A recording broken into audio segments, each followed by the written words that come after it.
जय हिंद साथियों, स्वागत है सभी का आपके अपने परिवार टॉपर्स विजन पर। तो आज की इस वीडियो में चर्चा करने वाली है जूनियर असिस्टेंट 1262 पोस्ट को लेकर जो यूपी ट्रिपल एस आयोग द्वारा एग्जाम कंडक्ट कराया गया था। इसकी टाइपिंग जो होनी है, तो यहाँ पर मैं इस वीडियो में चर्चा करूंगा कि आपकी टाइपिंग कब तक हो सकती है और टाइपिंग के बाद जो आपका फाइनल रिजल्ट बनेगा इसमें क्या फाइनल कट ऑफ रहेगी। तो इन सभी विषयों पर हम चर्चा करेंगे, तो आप वीडियो के अंत तक बने रहिए, तभी आपको इस चीज के सारे फैक्टर समझ आएंगे। तो यहाँ पर आपको समझना होगा, फाइनल कट ऑफ से पहले आप यहाँ पर समझेंगे कि इसकी टाइपिंग के लिए कट ऑफ क्या लगी थी।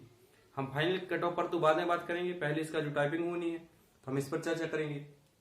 तो आप यहाँ पर जानते हैं कि 1262 पोस्ट को लेकर जो यहाँ पर टाइपिंग के लिए आयोग द्वारा रिजल्ट जारी किया गया है 6 फरवरी 2024 को जारी किया गया था। इसमें जो कट ऑफ लगी थी, यहाँ पर यदि बात करें तो लंबवत यानी कि वर्टिकल जो कट ऑफ लगी थी अनरिजर्व की 48.25, इसी प्रकार से ओबीसी 48.25, ईडब्ल्यूएस सेम 48.25, एससी 44.25 और एसटी की 40.50। इस प्रकार से जो वर्टिकली कट ऑफ टाइपिंग के लिए लगी थी। और यहाँ पर यदि हम हॉरिजॉन्टल यानी कि क्षैतिज की बात करें तो क्षैतिज में स्वतंत्रता संग्राम सेनानी की 41.75, महिला की 47.50 और भूतपूर्व सैनिक की यहाँ पर 27 कट ऑफ लगी थी। अब इसमें टाइपिंग होना है, तो इसमें टोटल टाइपिंग के लिए जो श्रेणीवार है यानी कि कैटेगरी वाइज इसमें 5 गुना अभ्यर्थियों को क्वालिफाई किया गया है। और इसमें टोटल अभ्यर्थी कितनी है, तो यहाँ पर 15,174 अभ्यर्थियों को टाइपिंग के लिए क्वालिफाई किया गया है।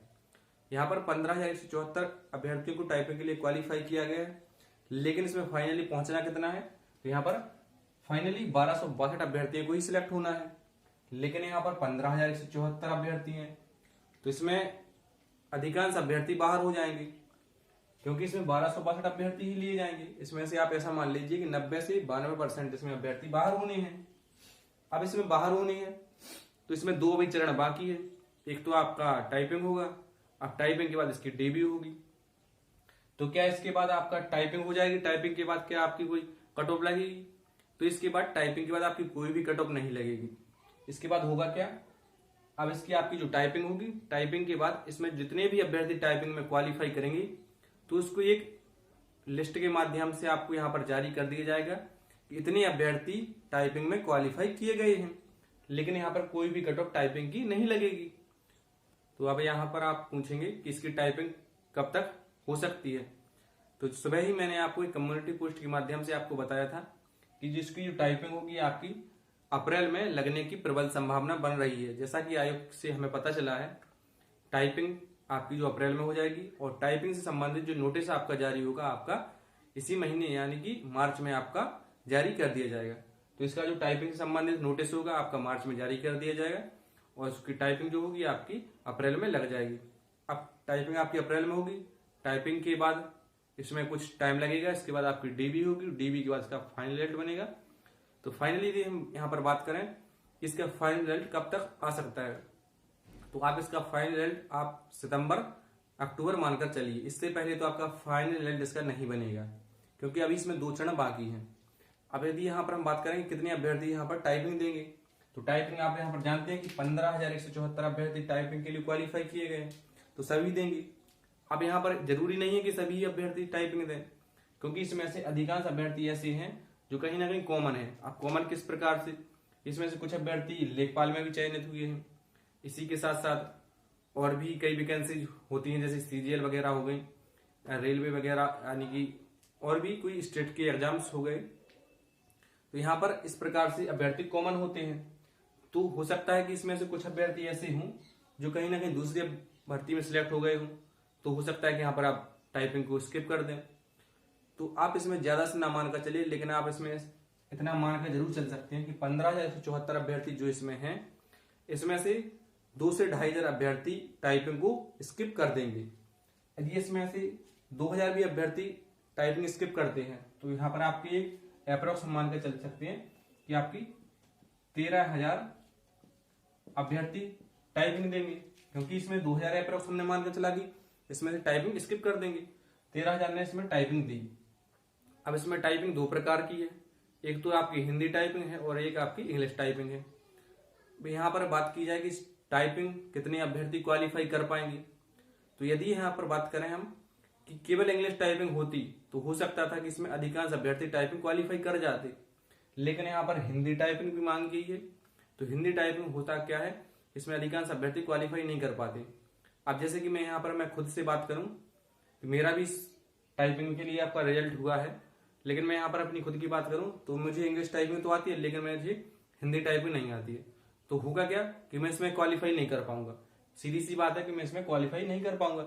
इसी प्रकार से अधिकांश अभ्यर्थी होंगे कि जो टाइपिंग क्वालिफाई नहीं कर पाएंगे। तो इसमें कितना आंकड़ा इस प्रकार से बन सकता है, तो इसमें से आपका 50% तो आपका टाइपिंग में डिस्क्वालीफाई कर ही जाएंगे। यदि यहाँ पर 13,000 में से आधे भी अभ्यर्थी को डिस्क्वालीफाई कर गए तो मान लीजिए कि आपका 6,500 अभ्यर्थी बचेंगे। 6,500 अभ्यर्थी बचेंगे 6,500 अभ्यर्थी बचेंगे टाइपिंग डिस्क्वालीफाई होने के बाद। अब 6,500 अभ्यर्थियों की यहाँ पर डीबी होगी। अब डीबी होगी तो इन्हें डीबी के लिए कॉल किया जाएगा। अब डीबी में हो सकता है कि डीबी इसकी जुलाई अगस्त तक लग सकती है। अब हो सकता है इस बीच में कुछ अभ्यर्थी और सिलेक्ट हो जाएं कहीं दूसरी भर्ती में, तो हो सकता है तो वो टाइपिंग में तो क्वालिफाई कर गए लेकिन डीबी में स्किप कर दी। तो हो सकता है कि इसमें से डीबी भी कुछ क्वालिफाई कर। तो हमने माना कि मिनिमम इसको हम मानेंगे कि 500 ने यहाँ पर डीबी स्किप कर दी, तो बच्चे कितने 6,000। यहाँ पर अभ्यर्थी कितने बच रहे हैं 6,000। और हमें चाहिए कितने 1262 अभ्यर्थी हमें यहाँ पर चाहिए। तो यानी कि यहाँ पर हमें 4,800 कुछ अभ्यर्थी को यहाँ पर बाहर करना पड़ेगा। तो इसकी कट ऑफ क्या रह सकती है, तो यहाँ पर यदि आप मान के चले एक अप्रोक्स में कि हमें बाहर कितनी करनी है, हमें केवल यहाँ पर 4800 अभ्यर्थियों को बाहर करना है। हमें केवल 4800 अभ्यर्थियों को यहाँ पर बाहर करना है, क्योंकि 15,000 ने अभ्यर्थी लिए थे। 15,000 में से हमने माना कि 2,000 अभ्यर्थियों ने टाइपिंग को स्किप कर दिया, तो बच्चे कितने 13,000। अब 13,000 में से हिंदी और इंग्लिश दोनों टाइपिंग है, तो इसमें से अधिकांश अभ्यर्थी डिस्क्वालीफाई करेंगे। तो इसमें से आधे डिस्क्वालीफाई कर गए तो बचे 6,500। इसके बाद डीबी स्किप की गई तो यहाँ पर बचे 6,000। अब 6,000 में से 1262 अभ्यर्थी तो आयोग को लेना ही है फाइनली, तो इसमें हमें बाहर कितने करने पड़ेंगे, तो इसमें से हमें बाहर 4800 अभ्यर्थियों को बाहर करना पड़ेगा। अब 4800 अभ्यर्थियों को बाहर करने के लिए फाइनल कट ऑफ कितनी बढ़ सकती है। फाइनल कट ऑफ हो सकता था कि ज्यादा बढ़ जाए, लेकिन क्या होगा कि इस कट ऑफ को 0.2 में बढ़ना है। इस किस प्रकार से 0.2 में 48.25 है तो पहले जाएगी 48.50। इस प्रकार से 0.25 करके कट ऑफ बढ़ेगी। तो इसमें आप एक मोटा मोटा एक अनुमान आप लेकर चलिए कि जो जनरल की कट ऑफ रहेगी, जनरल यानी कि अनरिजर्व की जो कट ऑफ रहेगी आपकी 60 नंबर से ऊपर नहीं जाएगी, मैक्सिमम आपकी 60 नंबर ही रहेगी। मैं अनरिजर्व की यहाँ पर बात कर रहा हूं कि अनरिजर्व कट ऑफ आपकी 60 नंबर से ऊपर किसी भी कीमत पर नहीं जाएगी, क्योंकि हमें सिर्फ 4800 अभ्यर्थी को ही बाहर करना है। और यदि ओबीसी की बात करें तो ओबीसी हो सकता है इससे कि 1 या 1.5 नंबर कम रह जाए कट ऑफ। लेकिन यदि यहाँ पर 60 अनरिजर्व कट ऑफ लग रही है तो आपकी जो ओबीसी कट ऑफ रहेगी 58.50 के अप्रोक्स रह सकती है या 59 भी रह सकती है। तो इस प्रकार से आपकी कट ऑफ रहेगी। तो मैं यहाँ पर आप इसको मैक्सिमम किसी भी कैटेगरी से आप बिलोंग करते हो या चाहे आप ओबीसी हो, ईडब्ल्यूएस हो या एससी एसटी किसी भी कैटेगरी के हो, यदि आपके नंबर 60 हैं तब आप इतना मानकर चलिए कि आप फाइनली सिलेक्ट हो जाएंगे। फाइनली सिलेक्ट हो जाएंगे तो आप यहाँ पर टाइपिंग की अच्छे से प्रैक्टिस करते रहें। कुछ अभ्यर्थी यहाँ पर सोचते क्या है कि हमें फाइनल सिलेक्ट होना नहीं है तो हम टाइपिंग में क्यों ही यहाँ पर इतना माथापच्ची करें और यहाँ पर प्रैक्टिस करते रहें, हम किसी दूसरे एग्जाम की तैयारी कर लेंगे। इस प्रकार से कई अभ्यर्थियों का माइंडसेट बना होता है कि फाइनल सिलेक्ट नहीं होना है तो हम टाइपिंग की प्रैक्टिस क्यों ही करें। तो मैं यहाँ पर एक आपको यहाँ पर मैं एक आंकड़ा दे देता हूँ कि यदि आपके नंबर 60+ हैं तब आप प्रैक्टिस करिए अच्छे से टाइपिंग की, आपका फाइनल सिलेक्शन हो जाएगा। और आप सभी को टाइपिंग की अग्रिम शुभकामनाएं टॉपर्स विजन यूट्यूब चैनल की तरफ से। आप टॉपर्स विजन यूट्यूब चैनल को आप सब्सक्राइब कर लीजिए। मैं यहाँ पर हर एक पहलू को आपको डीबी जो कट ऑफ होगी या टाइपिंग के बाद जो इसकी मेरिट बनेगी, मैं हर एक पहलू से आपको अवगत कराता रहूंगा। मैंने यहाँ पर आपको एक मोटा मोटा आंकड़ा दे दिया है। अब इसमें हमें एग्जैक्ट नहीं कह सकता कि आपकी कट ऑफ पॉइंट्स या 60.25 रहेगी या 59.75 रहेगी। इस प्रकार से मैं एग्जैक्ट नहीं बता सकता हूँ, क्योंकि इसमें अभी एक 2 चरण बाकी है। एक तो आपका टाइपिंग का, इसके बाद आपका डीबी का चरण बाकी है। जैसे जैसे इसमें प्रक्रिया आगे की ओर बढ़ेगी, उस वैसे वैसे इसमें कट ऑफ का जो एनालिसिस होगा आपका बारीकी पकड़ता जाएगा। तो मैंने आपको यहाँ पर एक आंकड़ा दे दिया कि अनरिजर्व यदि आपकी अनरिजर्व के किसी भी कैटेगरी के हो, यदि आपके नंबर 60+ है तब आपका फाइनल सिलेक्शन हो जाएगा। और मैंने आपको यहाँ पर टाइपिंग का बता दिया कि आपको अप्रैल में आपकी टाइपिंग लग जाएगी। और इस टाइपिंग संबंधित जो नोटिस होगा आपका मार्च महीने के लास्ट तक आपका देखने को मिल जाएगा। तो आज के लिए एक आपकी वीडियो थी, और यदि इससे रिलेटेड कोई भी यदि क्वेरी आपकी है तो आप हमें कमेंट के माध्यम से पूछ सकते हैं। मैं हर संभव प्रयास करता हूं कि आपके कमेंट्स का जवाब दे पाऊं। और कुछ अभ्यर्थी यहाँ पर नेगेटिव कमेंट भी करने आएंगे कि इतनी कट ऑफ नहीं रहेगी। तो मैंने आपको इतना विश्वास के साथ आप मानकर चलिए कि भर्ती फेयर हुई तो आपकी कट ऑफ जो होगी 60 नंबर से ऊपर किसी भी कीमत पर नहीं जाएगी।